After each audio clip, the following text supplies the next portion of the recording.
करेंगे पश्चिम बंगाल के संदेश खाली की, जो एक बार फिर से सुर्खियों में आ गया है। वजह है सीबीआई और एनएसजी का बड़ा एक्शन। सीबीआई और एनएसजी ने टीएमसी से निलंबित शाहजहां शेख के करीबी के 2 घरों पर छापेमारी की और बड़ी संख्या में हथियार बरामद किए। इसके अलावा मौके से बड़ी संख्या में विदेशी हथियार मिले, गोला बारूद भी बरामद हुए। दरअसल संदेश खाली में ईडी के अधिकारियों पर हमले के मामले में सीबीआई कई जगह पर छापेमारी कर रही थी। इसी दौरान टीएमसी के निलंबित नेता शाहजहां शेख के करीबी के ठिकाने पर छापा पड़ा तो सीबीआई अफसरों की आंखें फटी रह गई। वहां कई देसी बम और हथियार मिले, जिसके बाद एनएसजी की टीम को बुलाना पड़ा और सर्च ऑपरेशन शुरू किया गया। सीबीआई और एनएसजी के कमांडोज ने पूर्व टीएमसी नेता शाहजहां शेख के करीबी के ठिकानों पर रेड की, जहां उन्हें विदेशी हथियारों का जखीरा मिला, जिनमें घातक हथियार भी थे। यानी आतंक की फैक्ट्री यहां पर चल रही थी। 3 विदेशी रिवॉल्वर मिली हैं, विदेशी पिस्टल यहां से बरामद हुई, गोला बारूद भी मिला।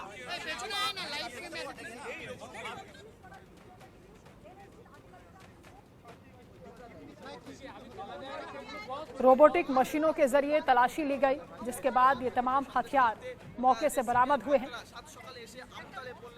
हालांकि इस एक्शन के खिलाफ, इस कार्रवाई के खिलाफ ममता सरकार सुप्रीम कोर्ट पहुंच गई है।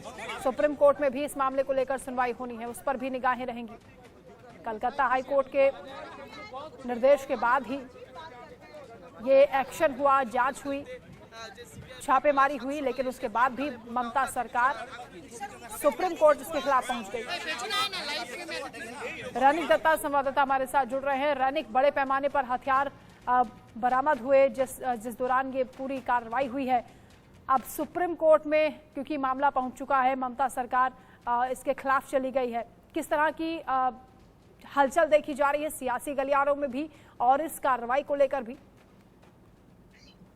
एकदम देखिए, ममता बनर्जी के सरकार की तरफ से सीबीआई का ये जो जांच चल रहा है उसके अगेंस्ट में सुप्रीम कोर्ट में ये मामला को लेके जाया गया है। और दूसरी तरफ अगर देखा जाए सीबीआई का जो कार्रवाई, वो कार्रवाई अभी भी चल रहा है। संदेश खाली में ईडी के ऊपर जो हमले का घटना हुआ था, उसका इस सिलसिले में जो इन्वेस्टिगेशन चालू किए थे सीबीआई, और उसी बीच में जो एक पोर्टल खोलने वाले थे सीबीआई, उस पोर्टल में जितना कंप्लेन आ रहा है, उसी कंप्लेन के बेसिस पे वो लोग ये नया एफआईआर दायर कर रहे हैं और उसके ऊपर इन्वेस्टिगेशन कर रहे हैं। और इसी स्पेसिफिक इंफॉर्मेशन के बेसिस में इस घर में छापामारी किया गया था, ऐसा सीबीआई का कहना है। और उसके साथ साथ ही ये घर से जो चीज मिला है, अभी सीबीआई का नजर है ये सब बाहर से आने वाले गन्स और एमुनेशन और उसके साथ बॉम्ब्स, ये कहां से आया, कौन इनको रखा था, ये अबू तालिब मुल्ला किधर है, अबू तालिब मुल्ला के साथ ये सब चीज का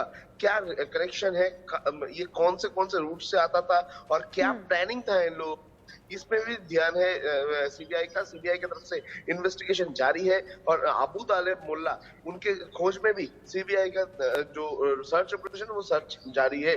और मगर ये अबू तालिब मुल्ला के साथ शेख शाहजहां का जो कनेक्शन, वो शेख शाहजहां का कनेक्शन सामने आया है, जैसे कि सीबीआई की तरफ से भी कहा जा रहा है। बड़ी कार्रवाई हुई है और बड़ी सफलता भी टीम को मिली है। ये बताइए कि अभी शाहजहां शेख के क्या और भी ऐसे करीबी हैं, रिश्तेदार हैं जिनके यहाँ पर रेड हो सकती है? क्या और भी लोग रडार पर हैं? किस तरह इस कार्रवाई को, इन्वेस्टिगेशन को आगे बढ़ाया जाएगा? एकदम देखिए, जैसे कि सीबीआई की तरफ से कहा जा रहा है कि ये शेख शाहजहां के करीबी बहुत सारे लोग का नाम अभी तक सामने आया है। और ये जो पूरा घर, ये घर में ये सब चीज, ये सब सामान जो आया था, ये आने के पीछे बहुत सारे लोगों का कनेक्शन है। और उनको भी का काम सीबीआई की तरफ से किया जा रहा है। जगह शेख शाहजहां के साथ और कौन कौन शामिल था, इस बार में भी पूछताछ किया जा रहा है। तरफ देखा जाए, शेख शाहजहां आइडेंटिटी,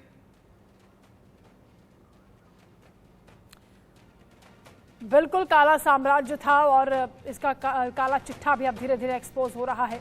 सारी परतें खुल रही हैं। रैनिक, आप नजर रखेगा। फिलहाल बहुत शुक्रिया तमाम जानकारी के लिए।